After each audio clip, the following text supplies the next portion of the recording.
The drinking party is a discussion on the nature of human love. In Plato's Athens, women were excluded from any important position in social or emotional life, and love between men was held to be the highest form of human affection. In my life, I wish I knew how to quit you. why don't you? Playwrights teach us nothing about love. They make it pretty, they make it comical, or they make it lust. They cannot make it true. I'm not a smart man, but I know what love is. I wanna know what love is. Love means never having to say you're sorry. I want you to show me. But it doesn't take much to see that the problems of three little people don't amount to a hill of beans in this crazy world. Someday you'll understand that. I know you can show me. No. He's looking at you, kid. I wanna know what love is. And now, please welcome our hosts, distinguished professors of philosophy from Stanford University, John Perry and Ken Taylor. I wanna feel what love is. I know you can show me. You want me there or there? I There. wanna know what love is. Here's looking at you, Ken. All ready when you are, dude.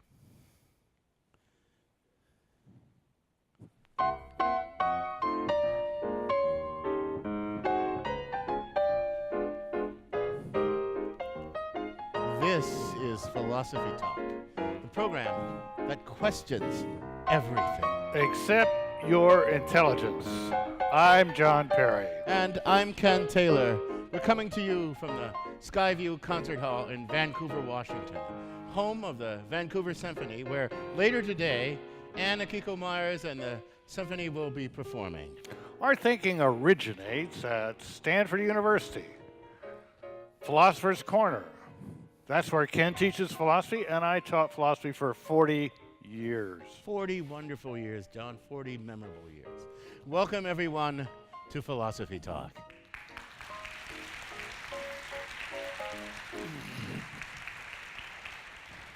Today, our topic, In Praise of Love.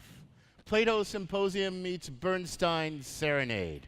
Plato's Symposium, Ken, is, you gotta admit, one of the most memorable philosophical works ever written on the topic of love. I certainly agree, John, and it's not just because of the philosophical content of the symposium, but also because of its style. It's an amazing work. The symposium is by turns hilarious, it's emotionally resonant, and every single line is philosophically deep. It's a fun and inspiring read. Well, it certainly inspired Leonard Bernstein. In his violin concerto Serenade, Bernstein sets out to reproduce in music something of both the philosophical content and also the literary structure of Plato's Symposium. Now that's a tall order. The Symposium is an extraordinarily intricate and complicated work, really well crafted. It's a series of speeches. Each speech is spoken by a different character. Each of the speeches is in praise of erotic love, and each speaker has a distinctive personality, a distinctive style, and a distinctive philosophical outlook. It's an amazing thing. Yeah, and you left out the most entertaining part. Oh, you're thinking about the drinking, aren't you? Absolutely. The assembled company wants to drink. They've actually been at this discussion for a whole day. They drank a lot the day before, so they don't want to drink so much today. To ensure that they'll drink less, they decide to temper their drinking with a little philosophy. I could have told him that's not going to work. Yeah, because whenever you drink, you do more philosophy. If you do philosophy, you do more drink. But look, instead of trying to out-drink each other, as they had the night before, they try to outdo each other in their praise of love. It's a kind of contest of who can praise love the most. You know, they don't really succeed. By the time the final speaker, Alcibiades, comes in, they're all very drunk, and he's drunk when he arrives. And they commence drinking even more as he gives the final unexpected speech. Now, Bernstein tries to capture this dynamic in his music. The Serenade is a series of musical movements. Each of the musical movements is offered in praise of some form of love. Each of the speeches is modeled on one or more speeches in Plato's Symposium, and the movements build on and correct each other in much the same way as the speeches do in the dialogue. And it's all done with a kind of joyfulness, not quite drunken, but a serious kind of joyfulness. Well, you know, I grant you, Ken, it's a fine piece of music, but to be honest, if I hadn't read Bernstein's notes explaining what you just said, I would have no idea, just from listening to it, that it was modeled after the Symposium or even that it had anything to do with love. What's the point you're trying to make here, John? Well, for example, some of the characters argue for the superiority of homosexual love over heterosexual love. Now, what is that argument supposed to sound like on a violin? It sounds like you're doubting the musical powers of Bernstein? You don't think he could pull this off? Well, nothing against Leonard Bernstein personally. I just think what he sets out to do is impossible. Oh, come on. Impossible. Why would you say that? Music can do lots of stuff. Music is one thing. Instrumental music in particular is one thing. Philosophical arguments are a different thing entirely. I mean, I admit, country and Western music can get pretty philosophical. Stand by your man. You got to know when to hold him and know when to fold him. But it's the voice that carries the philosophy, not the fiddle. Even a classical violin can't give you a philosophical argument. John, you sound like Plato himself. He's one of my favorite philosophers. He's a grouch when it came to music. He actually wanted to banish all lyric poets, you know, music, harmony, rhythm, all that stuff. He wanted to banish it from his ideal republic. Philosophy, well, that's serious stuff. That's improving, because it aims at the unadorned truth. It speaks to reason. Lyric poetry? That's corrupting. It can't distinguish the true from the false. It speaks to the emotions rather than reason. It deals in mere appearance and illusion rather than reality. You sound like as much of a grouch as Plato was. Well, yeah, sure. Yeah, yada, yada, yada. Go on and on. You're not answering my point. How does a purely musical argument for the superiority of Platonic love go? I don't agree with Plato that music is corrupting or should be banished. I'm not saying that it's not an appropriate vehicle for a lot of things, but not for representing philosophical themes and arguments. I don't share your skepticism, John. Look, Plato's philosophy, you'll admit this, it's full of artistry. The Symposium is a case in point. Why can't there be music? Why can't there be music that's full of philosophy? Well, we're not going to settle this dispute with an abstract philosophical argument. We'll give your point a chance. We'll do some listening. We're going to have to see if we can hear the philosophy in Bernstein's music and the music in Plato's philosophy. And to help us on that journey, we sent our roving philosophical reporter, Shukun Kalantari, to take a deeper dive into Bernstein's Serenade. She files this report.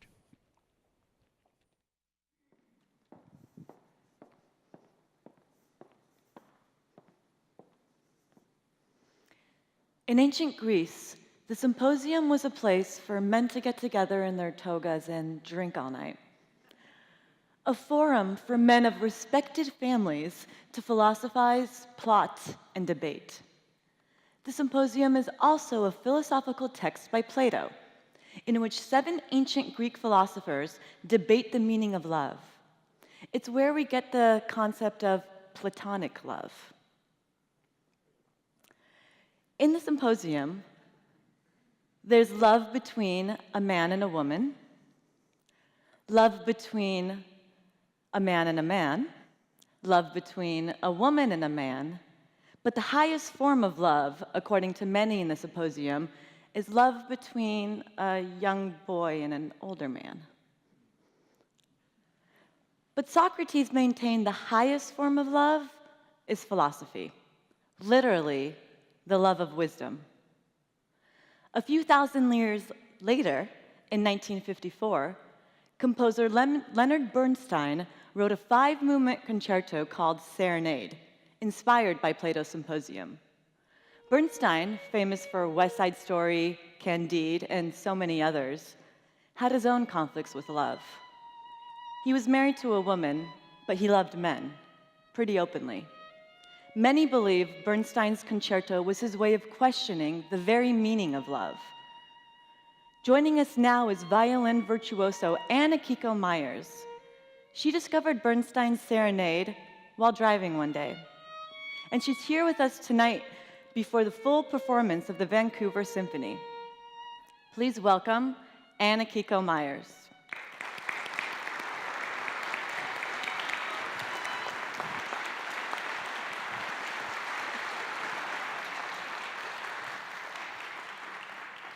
Thank you for joining us. It's great to be here.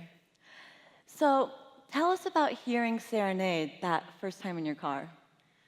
I was completely enraptured when I heard what now I know as the fourth movement, or Agathon.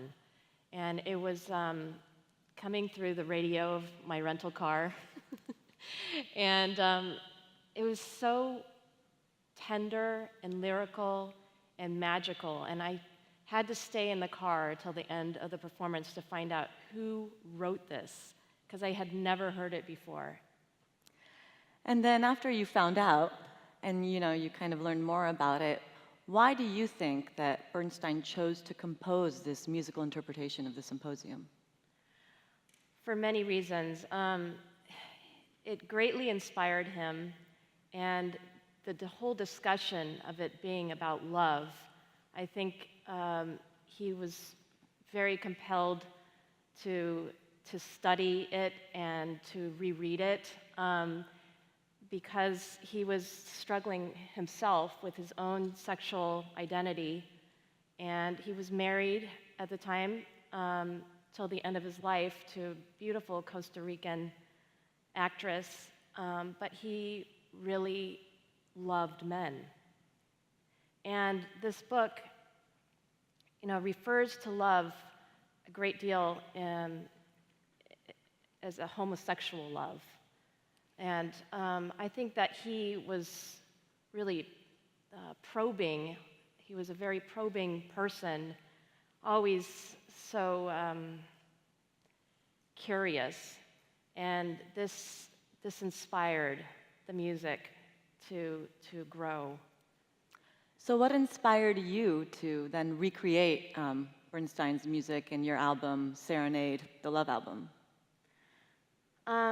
Many things. I wanted to celebrate Leonard Bernstein's upcoming 100th birthday, and I wanted to explore the different facets of love by also commissioning 7 arrangers, just like Plato's 7 philosophers who were debating love, to write 10 new works on the American songbook and classic movies. Great. And love is such a powerful emotion. How do you channel this through your music? I think this piece, and Leonard Bernstein in general, was such a passionate person, and you feel the passion when you hear the music. It's so beautiful. There are moments of great tenderness. There's jazzy sections. There's just such a wide palette of colors. And I read that his biographer, Humphrey Burton, alluded that the concerto is almost really like his personality. Like the first movement is kind of statesman-like, with the violin starting completely buck naked. I just really start out on stage, and it's so arresting because no other violin concerto starts off with a discussion, about love in such a startling way. Then the orchestra joins me, and the second movement is so charming, and the third movement with Ex Machas, having the hiccups, you definitely feel that presto rhythm. And the agathon is so profound and beautiful, and the last movement is a real tour de force, with the ending being a really bombastic, wild ride. Well, it sounds like you're passionate about the whole, symposium. Is there a certain part of it that kind of grabs you the most, that, we should keep our ears open for an extra smile on your face during the show? Well, it's so difficult. It's rare when you see me smile and play this music. But I think that the fourth movement really captures Leonard Bernstein's soul. It's so poetic and deep, and there's lots of conflict in there as well, with a big cadenza that I play, and you almost feel Leonard Bernstein, pounding his fists, like, what is this love? What is it? What does it mean? And that movement really resonates deeply with me. Well, thank you so much. We can't wait to hear your show shortly. And thank you very much for coming on. Thank you very much.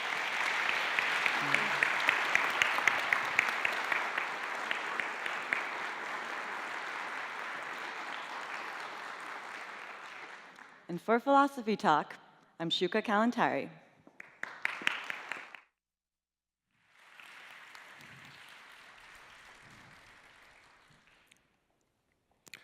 Thank you, Shuka and Ann. I'm John Perry, along with my fellow philosopher from Stanford, Ken Taylor. We're coming to you tonight from Skyview Concert Hall in Vancouver, Washington. And joining us now is the host of All Classical Portland. She also teaches philosophy at Portland Community College, so she's a jack of many trades. Please welcome to the Philosophy Talk stage, Brandi Parisi.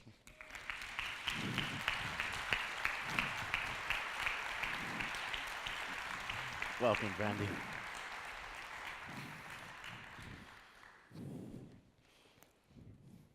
So, Brandi, now you're clearly highly versed in both music and philosophy, two demanding things that could fill up one's life. What first drew you to this combination? Well, I started studying music as a child at about 8 or 9, and philosophy shortly thereafter. At about 13, 14, I discovered Buddhism. I studied music, though, in communications as an undergrad, and I started in radio when I was 17, and I loved radio, but I just wanted more. There was something that was missing. And so, like any reasonable person, I quit my job and went back to graduate school in philosophy. That was a great lucrative move. Exactly, exactly. But they've all combined along the way, and now I'm fortunate enough to do both. Well, I'm glad this philosophy stuff is working out for you. Ken and I pointed out in the opening that Plato wanted to banish the lyric poets from his ideal republic. So, why do you think he would think of Bernstein's composition? I think that's a great question. Plato had a problem with all representative art because it takes us, he believed, further and further away from true knowledge, from the forms. And he says it just brings us down this chain where we're losing sight of what's real. And moreover, representative art, it causes us to have all these emotional feelings. And so he called it this divine madness, almost out of our heads. And he really had a problem with lyric poetry and with tragedy. Sometimes music gets a pass because music, at least in most cases, isn't directly representational. Mm-hmm. There are exceptions, like the flight of the bumblebee and things like that. But in this case, this is representational. It's trying to represent Plato himself. Exactly. He'd probably be pissed off at Bernstein.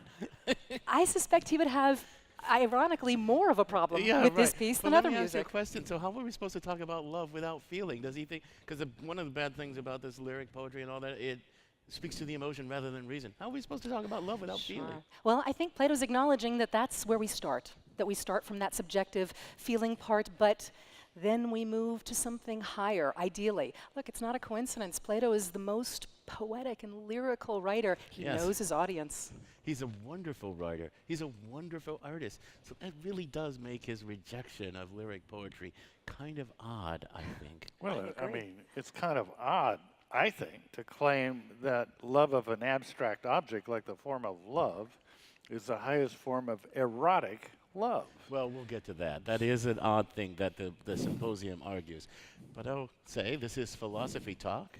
We're coming to you from the Skyview Concert Hall in Vancouver, Washington, home of the Vancouver Symphony. Our guest is Brandi Parisi from All Classic Portland Radio. According to Plato, erotic love comes in many varieties. Some are base and unworthy of praise. Which is the highest form of erotic love and why? Could it really be platonic love, which cares not at all for the body and is concerned with only the abstract form of beauty itself? Ascending Plato's ladder of love with music, philosophy, and questions from our live and erotic audience when Philosophy Talk continues.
So this is the part of the show where we need your participation. There are mics in the front of the auditorium on either side. We'd love to have you come up and ask questions. Come up, stand by the mic, wait until you're called on. I'll try to go from side to side. Keep your questions. When we're in the radio, we have a call screener, and we don't let long-winded callers through. We can't control that now, so we're going to ask you to be understanding. Try not to give your TED Talk. There's a time and place for that here, but not here. So come up, be part of the conversation. You're our second guest, so please. The music of Akiko Meyers from her release Serenade, the Love album. A little bit of Leonard Bernstein's magic. And this is Philosophy Talk. I'm John Perry. And I'm Ken Taylor. Our guest is Brandi Parisi from All Classical Portland, and we're asking about love, in praise of love, where Plato's Symposium meets Bernstein's Serenade. What is love? What makes a person worthy of love? Are some forms of love debasing? Is there a highest form of love?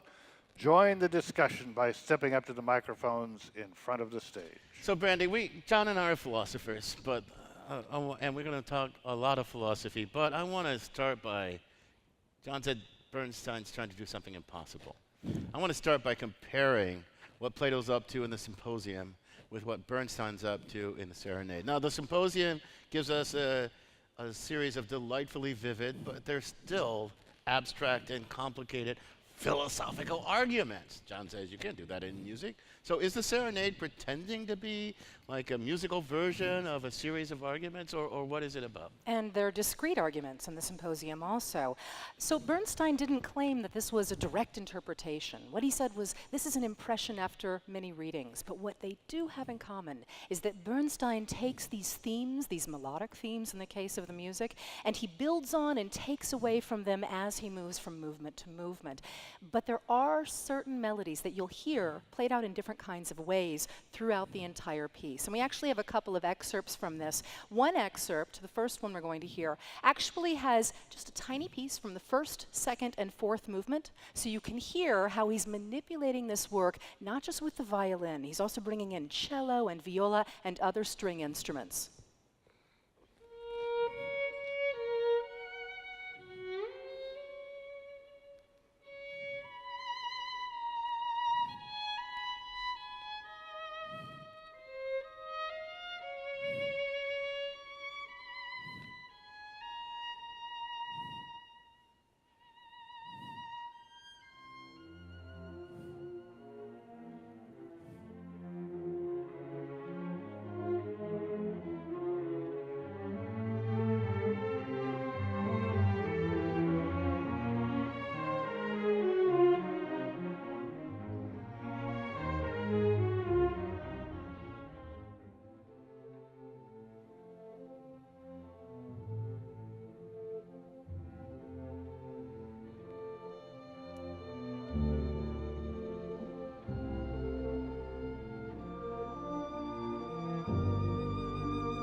So okay, I think I get part of what you're saying.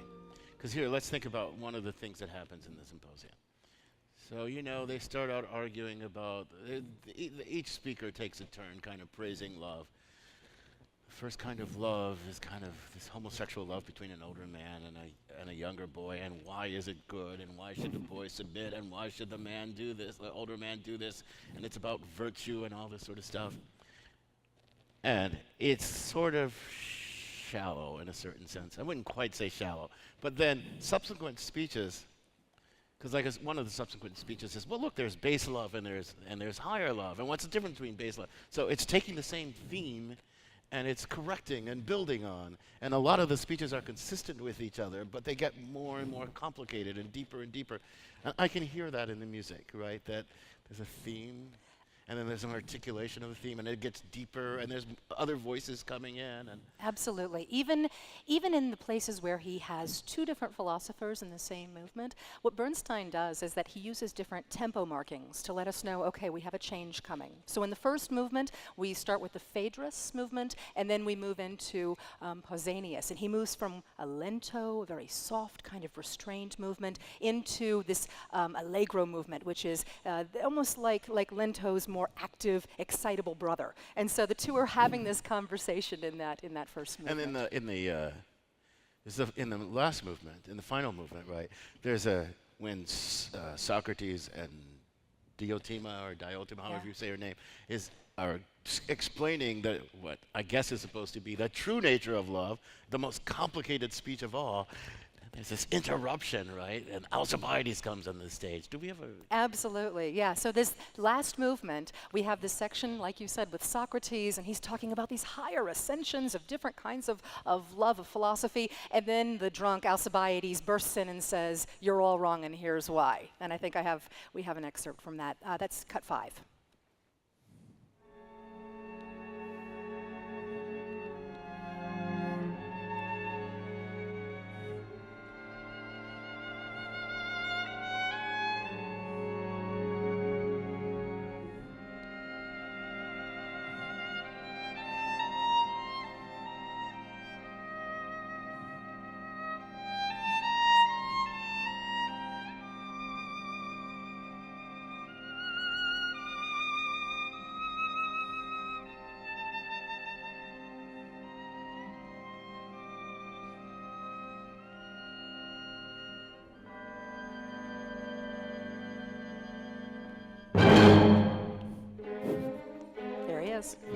There's Alcibiades, the drunk Alcibiades, stumbling upon this part. Okay, but I want to ask you, okay, I get the kind of structural similarities. I get that Bernstein thought really hard about this composition. It's a beautiful, I've listened to it a ton of times in preparation. It is a beautiful, intricate piece of music. Just as the Symposium, which I've taught and read dozens of times, is a beautiful, intricate piece of philosophy. But let's step back a second. Plato's a philosopher. He's trying to move us through a sequence of thought. and thought experiments and episodes of thinking and rediscovering and getting deeper and all this sort of stuff. What is Bernstein trying to accomplish? Well, Bernstein, first of all, he doesn't even use the same order. He throws the section with Aristophanes. In the Symposium, there's actually this comic moment where Aristophanes has the hiccups. And so the doctor, Aximachus, steps in and says, oh, let me go ahead and do this. You get some water. You can come in after. But Bernstein gives Aristophanes the second movement. What's kind of interesting, though, is that this fourth movement and the fifth speaker in the Symposium is Agathon, who's this beautiful man who's also the host, by the way, of the party. They're celebrating a poetry contest that he's won. And he gives this very rhetorical speech that is lyrical and beautiful, but doesn't have a lot of philosophical heft at all. But Bernstein gives the most beautiful music of the entire piece to this. That's true, but that's, I think, John, you want to get in there? No, go ahead and finish this thought. Then No, that's true, because I don't want to diss Bernstein. Mm-hmm. I think it's a great piece of music, but I actually think he misread the Symposium. Mm-hmm. I agree. You know, he thinks Aristophanes is the culmination of the argument. Agathon. Yeah, Agathon is the culmination of the argument. But actually, Socrates proceeds to take Agathon apart. He demolishes Agathon, and he's because and let's do a little philosophy, because Agathon is like, love is beautiful, love is the highest thing, blah blah blah, and it's a beautiful oration in praise of this thing which is the most beautiful. But Socrates has a simple kind of refutation of that. Look, we seek beauty, we seek love, but wait a minute, that means we don't have it, because you don't seek what you have, so love is a seeker after the beautiful. It's not the beautiful itself, it's a seeker. But the seeker is needy. The seeking is born of need and lack. And so love both lacks, and so that's a little bit of a paradox. And Agathon has nothing to say. And in fact, it's a pretty quick refutation. And that's the exact, you're right. How can something that already has love also desire love? Yeah. And I think Agathon also says, love is a god that is the youngest god. Right. And Socrates basically says, where do you get that? I mean, in no small part, Socrates is easily the oldest man in the room, so he probably had a good reason to be a little bothered by that. So John, you want to? Well, a little bit different angle here, but a lot of people, maybe some people in the audience, people who listen to this when it's on the radio, they're not going to have read Plato's Symposium. And I think we ought to give them a little bit of a warning. Kenneth said it's beautiful and wonderful and profound, and the music is beautiful and wonderful and profound, and they're going to sit down and read this. A lot of it sounds like a brief for molesting teenagers. That's true. I mean, sure, eventually Socrates argues that what you really ought to be gaga about is an abstract object, the form of love. But on the way, a lot of nice is said about, how young boys and old men ought to go together. Am I being too critical of the Greeks or the Greek philosophers? Am I misunderstanding what they're telling me here? Whether you're being too critical or not, I think you're accurate. Pausanias, he foreshadows Socrates, and he starts to draw these dualities, first between the beloved and the lover, but then also between these two different kinds of love, what he called the base love, that's the sexual gratification love, and he is pretty clear. That's the love that we have with women, and the love that we have with young men, and they do specify, we're not talking about little boys, but they say he has to at least have his first beard. That's also first beard. I think you beard. go to jail for first beard. Yeah, stuff I think in you do America. too. Let's be fair to them. This relationship between the older man and the younger boy was supposed to be like a teacher-student relationship, and the older man was supposed to be seeing to the virtue of the younger man. And the younger man should not put himself in the hands of any older man who did not see to his virtue. So, and it was a view that love is morally improving because in the presence of the lover, one becomes one's better self, right? So the lover cares for you in a way that nobody else does, right? There are all these beautiful metaphors of how the lover cares for the beloved. So it wasn't just lust. I mean, a lust for the body. It was about turning the other toward virtue and being able to turn the other toward virtue. Only the wiser could turn the lesser toward virtue. Yeah, So You sound like a really good defense lawyer for some high school biology teacher that got in a little bit of trouble.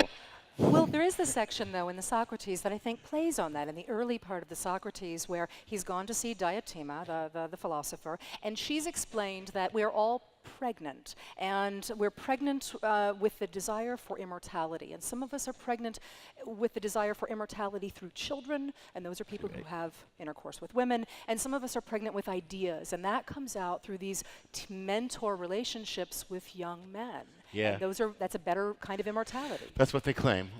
You're listening to Philosophy Talk. We're talking about In Praise of Love, where Bernstein Serenade meets Plato Symposium. And we're in front of a live audience in Vancouver, Washington, and we've got questions from that live audience. Welcome to Philosophy Talk, man. Tell us who you are, first name, no last names, and then what your comment or question is. My name is Sandra, and you did say that they were all men in this symposium, and is philosophy all men? Because I think the greatest love is a mother for her child. And that's Platonic, but it just seems like that's much more important than any other love. Well, there's one thing we're talking about here in the symposium. It's about eros, erotic love. There are many forms of love that are not erotic love, but this is specifically about eros, the goddess of love. Yeah. It doesn't deny there's other forms of love, but it's not a form of eros. Yeah, well, it can't be Platonic then. If love for this abstract object turns out to qualify, I would think a mother's love qualifies. I'm with our questioner. But you say it can't be Platonic. One thing you have to understand about Pardon? One thing you have to understand about Socrates as represented in the Symposium by Plato. I don't know what Plato believes, but Socrates as represented in the Symposium by Plato believes that this thing, Platonic love, is actually the highest form of erotic love. That erotic love, when carried to its logical conclusion, leads to Platonic love.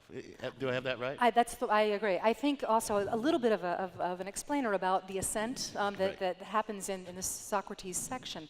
So Socrates has gone to see this woman, Diotima, and he says, she's taught me about what real love is, the kind of love you can hang your hat on. So just like everything in the world is temporary and is going to fall away or die if it's alive, those are things that don't give us any information about true knowledge, according to Plato. True knowledge comes from the forms, and when we are pursuing that kind of knowledge, we are pursuing something higher and more important. At the same time, he says, look at these relationships between people.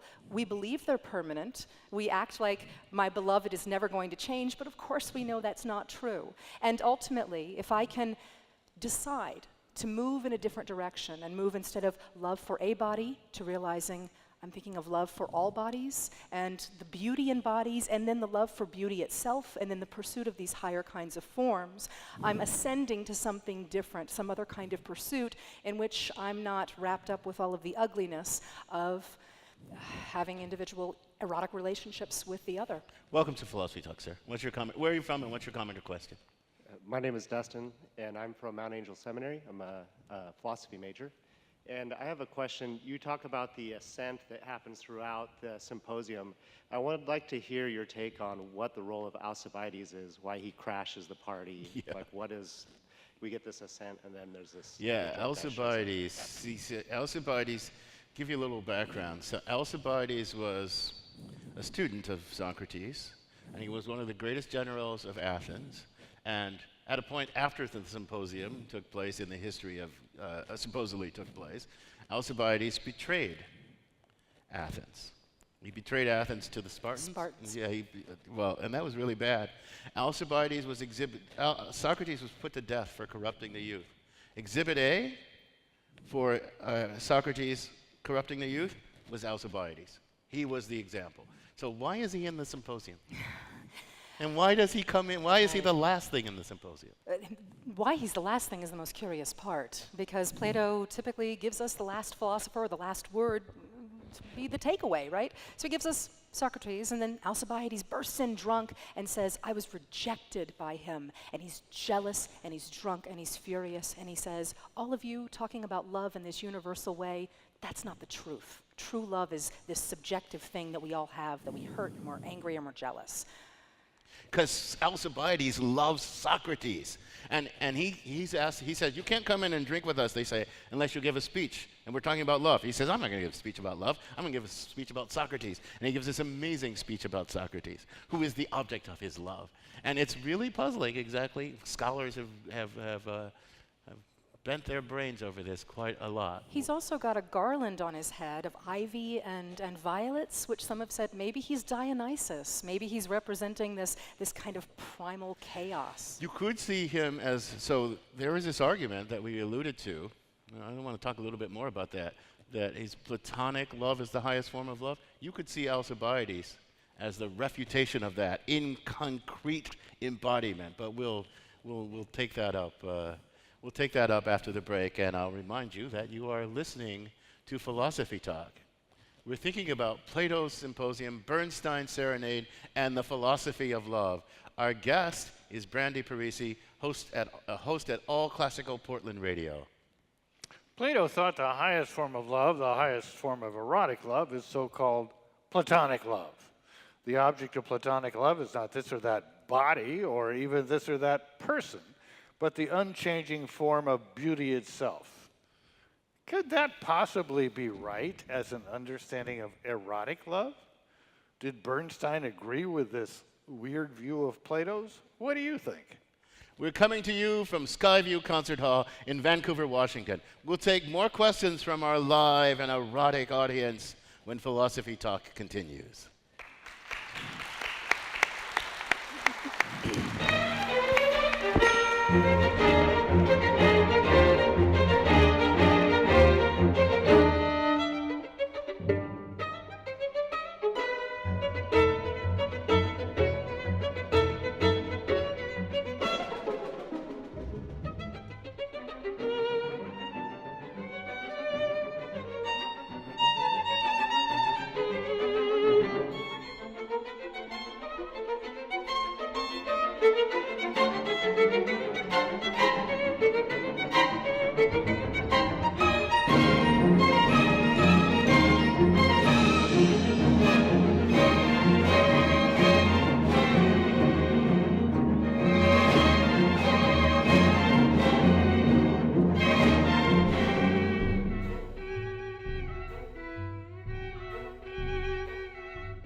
That's music from Akiko Meyers, a bit of her interpretation from Bernstein's Serenade. It's from her album, Serenade, the Love Album. I'm John Perry. This is Philosophy Talk, the program that questions everything. Except your intelligence. Our guest is Brandi Parisi, who teaches philosophy at Portland Community College and hosts a radio show on All Classical Portland Radio. And we're thinking about where Plato's Symposium meets Bernstein's Serenade in Praise of Love, and we have a question from our audience. Welcome to Philosophy Talk, sir. Hi, my name's Chris. I'm from Vancouver.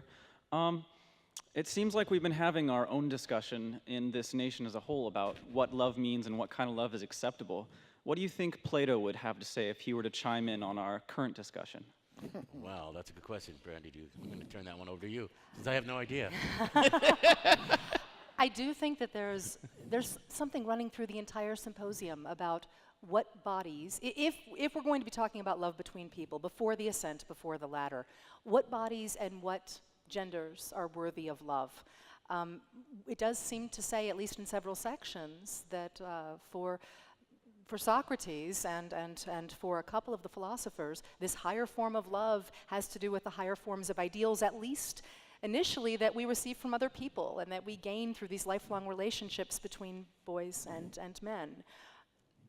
So if Plato were writing this today and came to me for a little editorial advice, I would say, forget that Alcibiades, have Xanthippe come in and break up. That's his Socrates' wife, yeah. long-suffering wife, who I don't,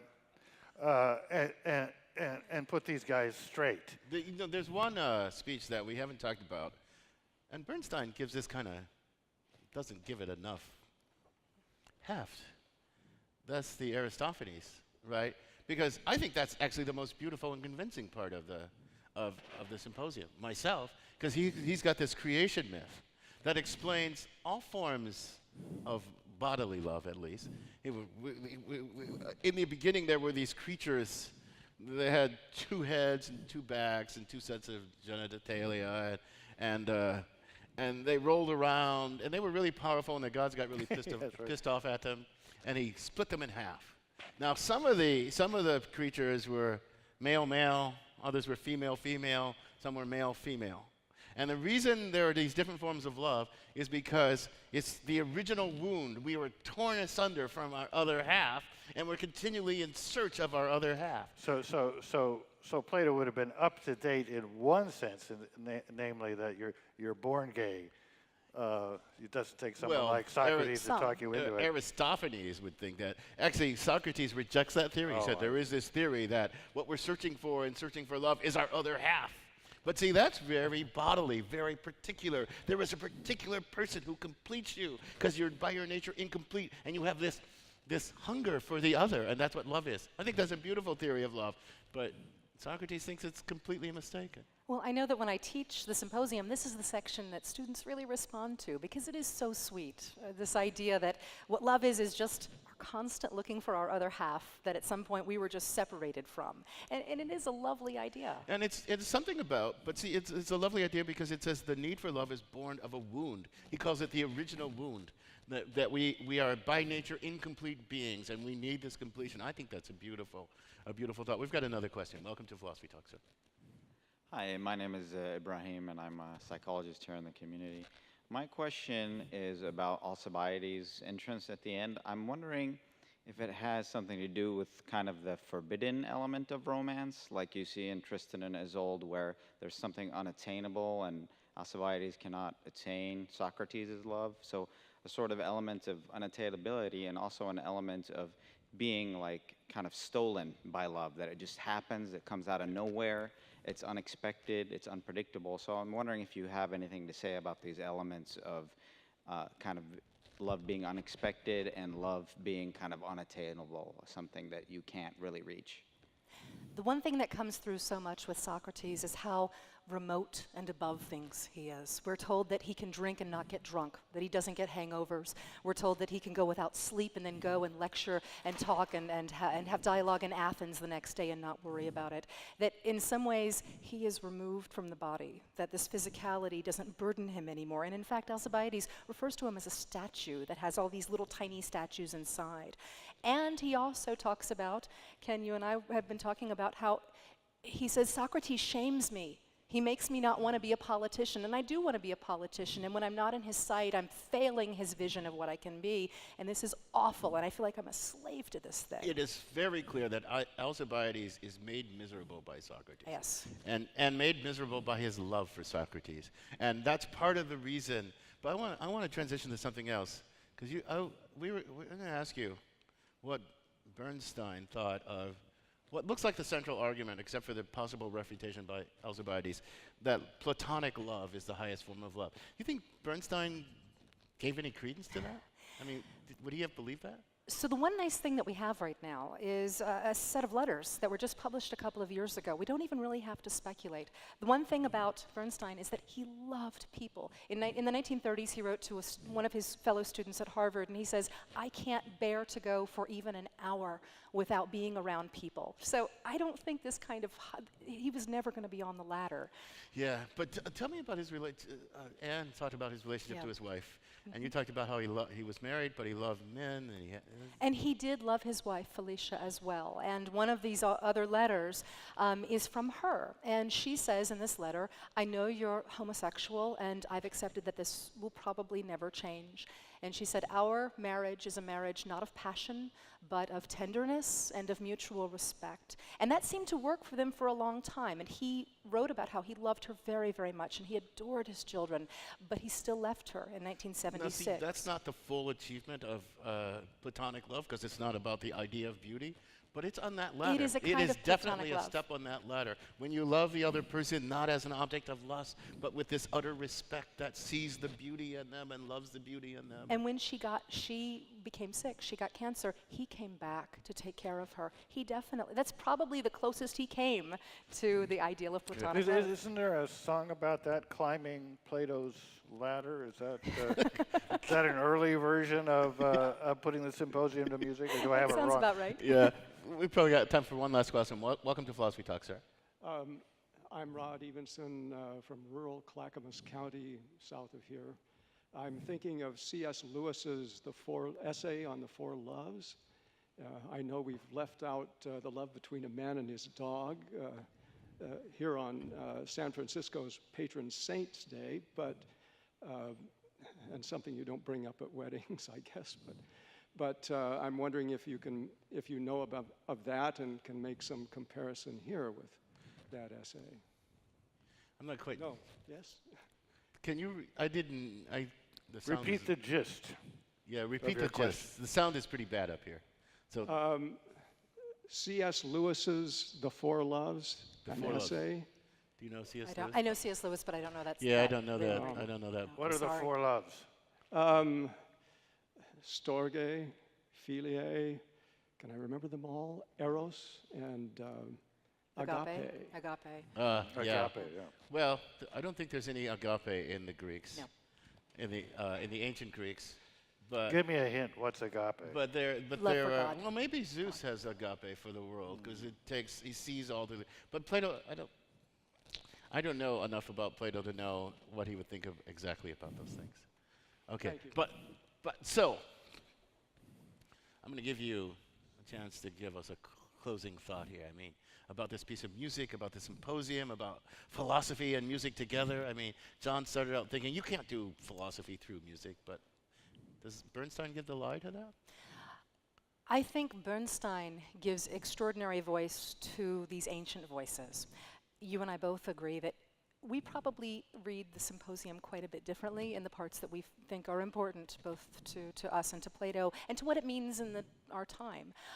But he found that part the most moving.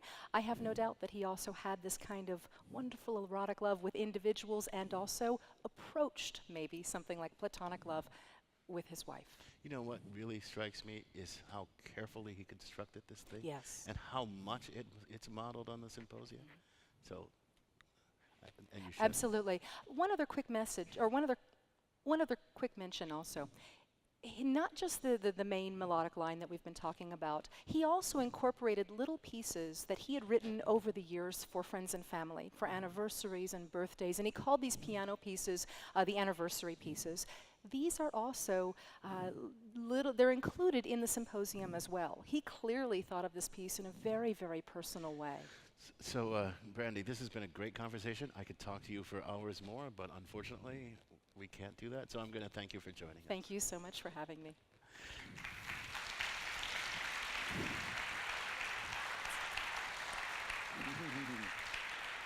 Got all your stuff? Thanks so much.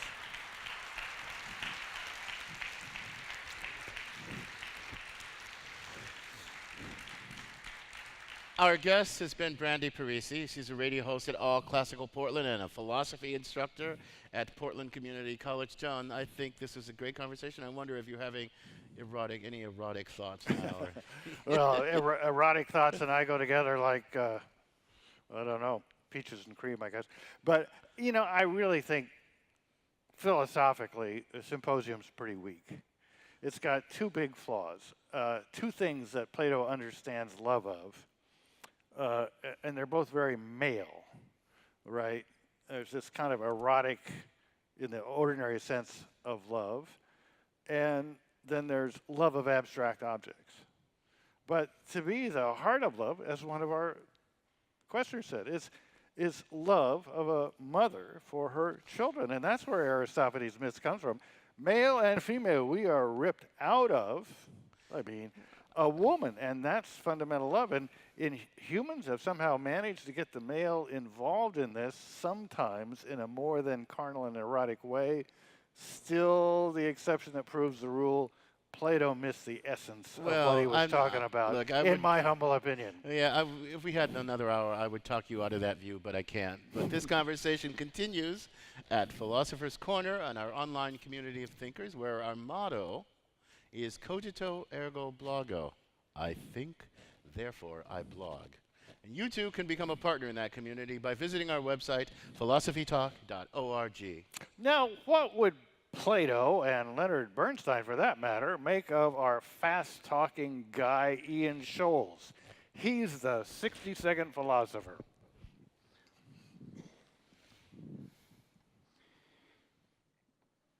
Ian Scholes, Symposium is a drinking party, but Plato's Symposium doesn't even start with that. It starts with a guy, one of Socrates' students, walking down the street a few years after the party. He runs into another guy who heard from these other guys that the first guy knows all about Socrates at Agathon's big party. Let's call him Paul. Paul says he wasn't there, but Tim, an older student of Socrates, was, and Tim told Paul all about it. So the two of them go walking down the street, Paul, who wasn't at the party, telling the story in the words of Tim, who was at the party, and the whole thing written down by Plato, who wasn't at the party, a few years later. Again, it's quite a memorable party, and we aren't even there yet. History, literature, movies, full of parties we just can't let go. Woodstock, Burning Man, VE Day, the electric Kool-Aid acid test, the Last Supper, hello. Prince Harry in Las Vegas. When Andrew Jackson threw an inaugural open house at the White House, 20,000 people showed up. So many he had to escape out the window. Many parties do not end well. Madame Bovary's wedding, the Masque of the Red Death, which starts in dancing, ends in plague. The Party of Pooh, that was sweet. Mrs. Danvers tricks the new wife into wearing the first wife's dress at the ball in Rebecca. That was not sweet. The ball in Mansfield Park, the cocktail party in All About Eve, the party in Mrs. Dalloway, the weekend dinner party in Rules of the Game, which does not end well. The many weekend parties attended by Hercule Poirot, which begin with bridge and end in murder. Am I right? Truman Capote's Black and White Ball at the Plaza in 1965 to celebrate the publication of In Cold Blood, his triumph and his swan song. Nicholas and Alexandra had a ball, and they came to a bad end. The Christmas party in Less Than Zero, the parties in The Great Gatsby. There's the party in Macbeth, where the ghost of Banquo shows up. Awkward. There's the party in Alice in Wonderland, Flamingo Croquet, remember? Bilbo Baggins' 11th birthday, the party in the woods with the Ewoks. And, of course, the never-ending dinner party and the discreet charm of the bourgeoisie, where they never get to eat. Much better luck in the Satyricon. Trimalchio's dinner has 12 courses, including a hog stuffed with sausages. The carving of the meat is choreographed in time to music. And Andrew Jackson, again, you don't think of him as a party animal, but in 1835, somebody gave the president a 1,400-pound wheel of cheese. It fermented for a year, and Jackson took out an ad inviting the country to help him eat it. On Cheese Day, more than 10,000 people showed up. It was said that you could smell cheese a half mile in every direction, and it took the crowd 2 hours to finish it off. Then there are the teen parties, 16 candles, the epic party in Dazed and Confused. Remember Matthew McConaughey bought the beer? The prom in Carrie. Wrapping things up, there's the toga party in Animal House, which inspired a generation to have drunken yet bland costume parties. Your costume is a sheet. Now that's just wrong. Which brings us back to the Symposium, which may have been the original toga party. I assume they were wearing togas. Alcibiades shows up drunk with Dionysian garlands around his head. What else would he be wearing? A tuxedo? And he chid Socrates for not having sex with him. And then things fall apart. Sounds like a great party. Until only Socrates is left standing, because he never gets drunk ever, and he never gets cold or tired, and he's the wisest man living. So Plato says, wise fellow, but not much fun at parties. I gotta go.